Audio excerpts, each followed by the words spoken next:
मेरे YouTube channel पर आप सबका स्वागत है। आप सभी संस्कृत पढ़ना सीख रहे हैं और मैं आशा करती हूँ कि बहुत जल्द आपको संस्कृत फ्लुएंटली, जैसे इंग्लिश बोलते हैं ना, वैसे ही आपको संस्कृत भी पढ़नी आ जाएगी और आप कमेंट में लिखोगे कि मैडम हमें तो बहुत अच्छी तरह से संस्कृत पढ़नी आ गई, तो मैं भी बहुत आनंद का अनुभव करूँगी। तो अभी हमने इससे पिछली वीडियो में अध्याय 2 श्लोक संख्या 15 तक का पाठन सीखा था, रीडिंग। आज हम पाठ 2 श्लोक संख्या 16 से रीडिंग करेंगे। तो आइए, श्लोक संख्या 16 है, ना सतो विद्यते भावो ना भावो विद्यते सतः। मैंने आपको बताया ना, ये द और ये मिलकर बनता है, ठीक है। ना सतो विद्यते भावो ना भावो विद्यते सतः उभयोरपि दृष्टो। यहाँ मैंने आपको बताया कि यदि हम इकट्ठा उच्चारण करेंगे तो इसका उच्चारण नहीं करेंगे, ये ए के स्थान पर आता है। यदि हम इसे अलग अलग करेंगे तो बोलेंगे दृष्ट है अंतस्वन यो तत्वदर्शी भी, ठीक है। अगर इकट्ठा बोलेंगे तो दृष्टोंत स्वत्व नयोस्तत्वदर्शी भी। आइए, ना सतो विद्यते भावो ना भावो विद्यते सतः उभयोरपि दृष्टो अंतस्वत्वनयोस्त तत्वदर्शी भी। अब आइए श्लोक संख्या 17 पर, अविनाशी तु तद विद्धि। एक द के नीचे देखो वह है और एक द के नीचे ध, तो बोलेंगे विद्धि। अविनाशी तु तत् विद्धि येन सर्वमिदं ततं विनाशमव्ययस्यास्य न कश्चित् कर्तुम अर्हति। अविनाशी तु तत् विद्धि येन सर्वमिदं ततं विनाशम। अब हम थोड़ा सा इसको तोड़ के पढ़ लेते हैं अलग करके।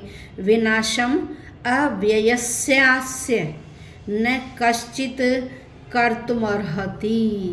फिर दोबारा से सुनिए, विनाशमव्ययस्यास्य न कश्चित् कर्तुमर्हति। म के बाद रे का उच्चारण करेंगे मरहति, मरहति। अब चलिए श्लोक संख्या 18 पर आइए। श्लोक संख्या 18 है, अंतवंत इमे देहा नित्यस्योक्ताः शरीरिणः अनाशिनो प्रमेयस्य तस्माद्युध्यस्व भारत।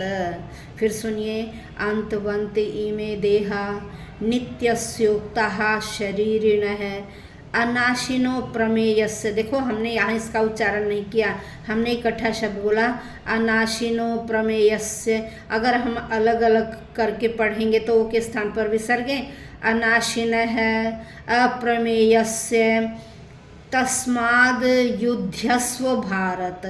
तस्माद, ये द और ये मिलकर बना है, तस्माद युध्यस्व भारत। श्लोक संख्या 19 पर आइए। यह एनम वेत्ति हंतारम। यह एनम वेत्ति, देखिए डबलता है, यह एनम वेत्ति हंतारम यश्चैनम मन्यते हतम। यश्चैनम मन्यते हतम उभौ तौ न विजानीतो नायम हन्ति न हन्यते। यह एनम वेत्ति हंतारम यश्चैनम मन्यते हतम उभौ तौ न विजानीतो नायम हन्ति न हन्यते। अब आइए श्लोक संख्या 20 पर, न जायते म्रियते। म के पैर में रहे म्री, ठीक है। न जायते म्रियते वा कदाचिन्नायम भूत्वा भविता वा न भूयः अजो नित्य है शाश्वतोयम। शाश्वतोयम, इसको पढ़ना आ गया होगा अब आपको अच्छी तरह। शाश्वतोऽयं पुराणो न हन्यते हन्यमाने शरीरे। फिर सुनिए, न जायते म्रियते वा कदाचिन्नायं भूत्वा भविता वा न भूयः अजो नित्यः शाश्वतोऽयं पुराणो न हन्यते हन्यमाने शरीरे। श्लोक संख्या 21 पर आइए। वेदा विनाशिनं नित्यं य एनम अजम अव्ययम। अलग अलग करके पढ़ रहे हैं। एनम में मिला हुआ है, अजम फिर में अव्ययम, एनम जम व्ययम, इकट्ठा करेंगे तो ऐसे, ठीक है। कथम सपुरुषः पार्थ कम घातयति हन्ति कम। वेदा विनाशिनं नित्यं य एनम जम व्ययम कथम सपुरुषः पार्थ कम घातयति हन्ति कम। श्लोक संख्या 22 पर आइए। वासांसि जीर्णानि यथा विहाय नवानि गृह्णाति है के नीचे हण टठ डढ़ गृह्णाति नरोपराणि तथा शरीराणि विहाय जीर्णान्यन्यानि संयाति नवानि देहि। ये देखो, ये फिर बार बार आ रहा है ऐसा नियम। ओ की मात्रा के बाद अवग्रह का साइन है। यदि हम ऐसे शब्दों को इकट्ठा पढ़ेंगे तो वहाँ ओ की मात्रा के बाद जस्ट जो व्यंजन है प उसकी आवाज़ आएगी, और अगर अलग करेंगे तो के स्थान पर विसर्ग है और एस के ये अवग्रह के स्थान पर है। नर है अपराणी। मुझे आशा है या आप सबको ये तो अच्छी तरह से पढ़ना आ गया होगा। वासांसि जीर्णानि यथा विहाय नवानि गृह्णाति नरोपराणि तथा शरीराणि विहाय जीर्णान्यन्यानि संयाति नवानि देहि। अब आइए श्लोक संख्या 23 पर आइए। नैनं छिन्दन्ति शस्त्राणि नैनं दहति पावकः न चैनं क्लेदयन्त्यापो न शोष्यति मारुतः। नैनं छिन्दन्ति शस्त्राणि नैनं दहति पावकः न चैनं क्लेदयन्त्यापो न शोष्यति मारुतः। अब आइए श्लोक संख्या 24 पर चलते हैं। श्लोक संख्या 24। अच्छेद्यो यम दाह्यो यम क्लेद्यो शोष्य एव च। फिर सुनिए, अच्छेद्यो यम दाह्यो यम क्लेद्यो, ये द और य मिला हुआ है, यहाँ भी द और य था, यहाँ है और यह है। क्लेद्यो शोष्य एव च नित्यः सर्वगतः स्थाणुर चलो यम सनातनः।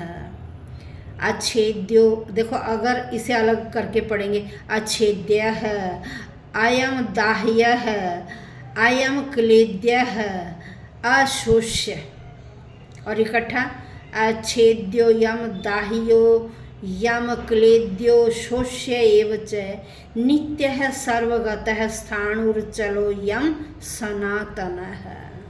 अब आइए श्लोक संख्या 25।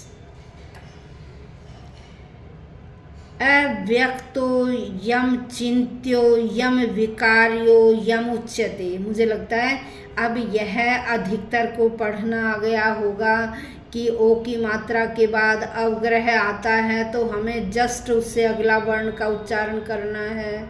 अव्यक्तो यम चिंत्यो यम विकार्यो यम उच्यते तस्मादेव विदित्वैनं नानुशोचितुम अर्हसि।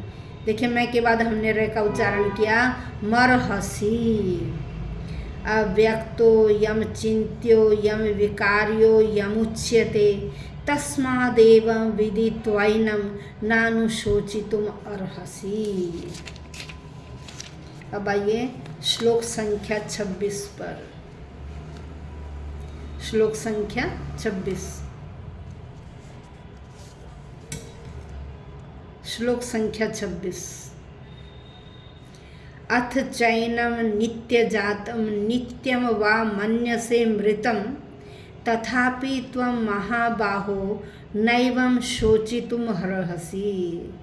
अथ चैनम नित्यजातं नित्यं वा मन्यसे मृतं तथापि त्वं महाबाहो नैवं शोचितुम् अर्हसि। श्लोक संख्या 27। जातस्य ही ध्रुवो मृत्युर्ध्रुवम, देखिए यू के बाद ऊ के बाद रखा उच्चारण, मृत्युर्ध्रुवम जन्म मृतस्य च तस्माद् परिहार्येऽर्थे न त्वं शोचितुम् अर्हसि। जातस्य हि ध्रुवो मृत्युर्ध्रुवं जन्म मृतस्य च तस्माद् परिहार्येऽर्थे न त्वं शोचितुम् अर्हसि। अब आइए श्लोक संख्या 28 पर। अव्यक्तादीनि भूतानि व्यक्त मध्यानि भारत अव्यक्त निधनान्येव तत्र का परिदेवना। अव्यक्तादीनि भूतानि व्यक्त मध्यानि भारत अव्यक्त निधनान्येव तत्र का परिदेवना। अब आइए श्लोक संख्या 29 पर। आश्चर्यवत् पश्यति कश्चिदेन माश्चर्यवद वदति, द के नीचे वह है, माश्चर्यवद वदति तथैव चान्यः आश्चर्यवच्चैनमन्यः शृणोति श्रुत्वाप्येनं वेद न चैव कश्चित्। आश्चर्यवत् पश्यति कश्चिदेनम् आश्चर्यवद वदति तथैव चान्यः आश्चर्यवच्चैनं मन्यः शृणोति श्रुत्वाप्येनं वेद न चैव कश्चित्।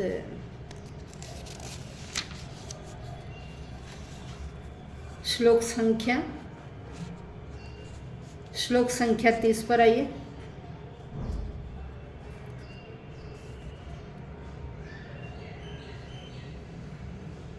देहे नित्यं वध्योऽयं देहे सर्वस्य भारत तस्मात् सर्वाणि भूतानि न त्वं शोचितुम् अर्हसि। देहि नित्यं वध्योऽयं देहे सर्वस्य भारत तस्मात् सर्वाणि भूतानि न त्वं शोचितुम् अर्हसि। आज हमने श्लोक संख्या 30 तक का रीडिंग किया है, तो आप बार बार रीडिंग करके देखेंगे।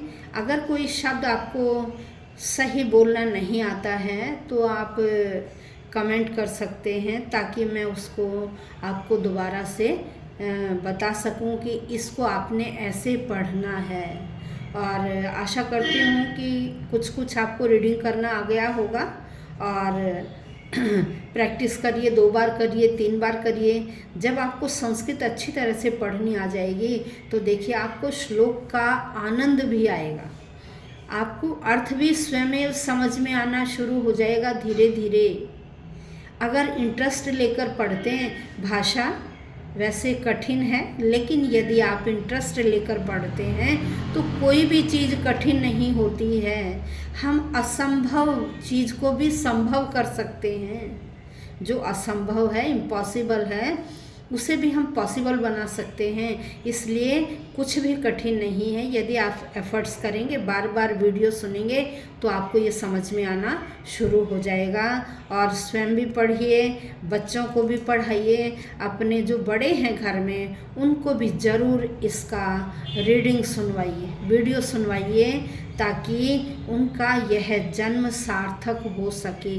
अगर आज तक उन्होंने श्रीमद् भगवद गीता नहीं सुनी है तो मेरी आपसे विनम्र प्रार्थना है कि जो हमारे घर में बड़े बूढ़े हैं, आप उन्हें ज़रूर एक बार यह जो श्रीमद् भगवद गीता के प्रतिदिन मैं 15 श्लोक संस्कृत में भेज रही हूँ, आप उन्हें वीडियो चलाकर रख दीजिए ताकि वह सुन सकें और उन्हें भी पता चल सके कि हमारी मूल भाषा जो संस्कृत थी, उन बेचारों ने कभी देखी नहीं किताबें संस्कृत की, तो वह यह सुनकर और वीडियो देखकर उन्हें पता लगेगा कि ये जो हिंदी भाषा है, अरे ये तो संस्कृत जैसी, क्योंकि जो हिंदी है वो संस्कृत की पुत्री है। हमारी मूल भाषा संस्कृत थी। हमारे जितने भी ग्रंथ आप देखिए सब संस्कृत में ही हैं। हमारे घर में कोई भी शुभ कार्य होता है या कोई वैसा कार्य, तो देखिए उनमें इसी भाषा का उच्चारण किया जाता है, मंत्रों का। और मंत्र हमारे क्या है, सब संस्कृत में है। विदेशी भी हमारी इस भाषा को अपना रहे हैं, तो हमें तो बड़ा गर्व होना चाहिए कि अरे हमारी संस्कृत भाषा है और हम इससे कैसे वंचित रह गए। तो अपनी भाषा का भरपूर आनंद उठाइए। यदि किसी ने चैनल सब्सक्राइब नहीं किया है तो चैनल सब्सक्राइब करें, बेल आइकॉन दबाएं और शेयर कीजिए, लाइक कीजिए, जिससे मेरा और भी हौसला बढ़े, मैं आपको और अच्छे तरीके से बता सकूं। धन्यवाद।